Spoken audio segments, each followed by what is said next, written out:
Hello viewers, welcome back to our channel. आप सभी ने ये तस्वीर जरूर देखी होगी जिसमें न्यू इंडिया के हेड ऑफिस मुंबई में यूनियन के कुछ कार्यकर्ताओं ने प्रदर्शन किया और अपनी मांगों को न्यू इंडिया के सीएमडी और जिप्सा के चेयरमैन के बीच रखा। चेयरमैन महोदय ने इस बात को सबके बीच में रखा कि आने वाले दिसंबर के महीने में बढ़ी हुई सैलरी मिल जाएगी, लेकिन एरियर के लिए संघर्ष करना पड़ेगा। इस आखिरी बात पर कुछ लोगों ने इस बात का कयास लगाया कि कुछ कंपनीज का वेज रिवीजन पूरा हो जाएगा, जबकि कुछ कंपनीज के लिए वेज रिवीजन होने में देरी होगी। आखिर क्या कारण है कि कुछ लोगों के वेज रिवीजन जल्द पूरा करने की बात की जा रही है कि कुछ में देरी की बात भी की जा रही है।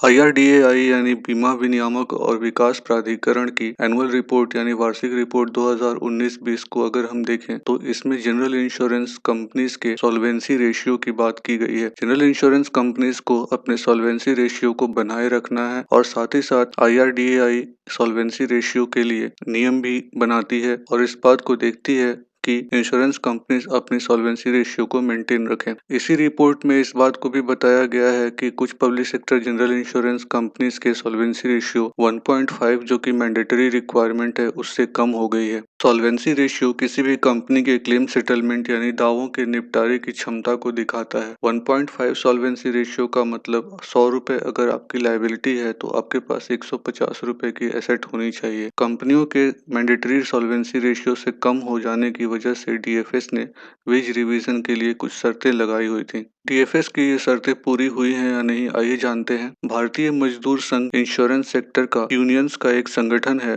जिन्होंने अपना सर्कुलर जारी कर इस बात का जवाब देने का प्रयास किया है। भारतीय मजदूर संघ ने अपने सर्कुलर में इस बात को कहा है कि GIC के पेंडिंग वेज रिवीजन को लेकर DFS के एडिशनल सेक्रेटरी श्री अमित अग्रवाल जी से उनकी बात हुई है। 3 नवंबर 2021 को हुई इस मीटिंग के बारे में संघ ने इस बात की जानकारी दी है। Matter of wage revision is cleared by IRDAI now and all other modalities have also been completed by DFS। यानी IRDAI की तरफ से इस बात की हरी झंडी मिल गई है कि वेज रिवीजन की प्रक्रिया आगे बढ़ सकती है। यानी सॉल्वेंसी रेशियो को लेकर जिसके बारे में हम वीडियो में पहले चर्चा कर रहे थे कि कुछ पब्लिक सेक्टर कंपनीज के सॉल्वेंसी रेशियो मैंडेटरी रिक्वायरमेंट से कम है, उसको लेकर IRDAI ने इस बात को कहा है कि वे वेज रिवीजन को लेकर आगे बढ़ सकते हैं। साथ ही साथ DFS ने भी इस बात के लिए आश्वासन दिया है कि फाइनेंस मिनिस्ट्री से अप्रूवल आने के बाद वेज रिवीजन के लिए जल्दी ही घोषणा की जाएगी। इस मीटिंग में घोषणा करने से पहले जिप्सा के चेयरमैन ने अपने पर्सनल ट्विटर हैंडल से भी इस बात के संकेत दिए थे कि इसी कैलेंडर ईयर में वेज रिवीजन पूरा कर लिया जाएगा।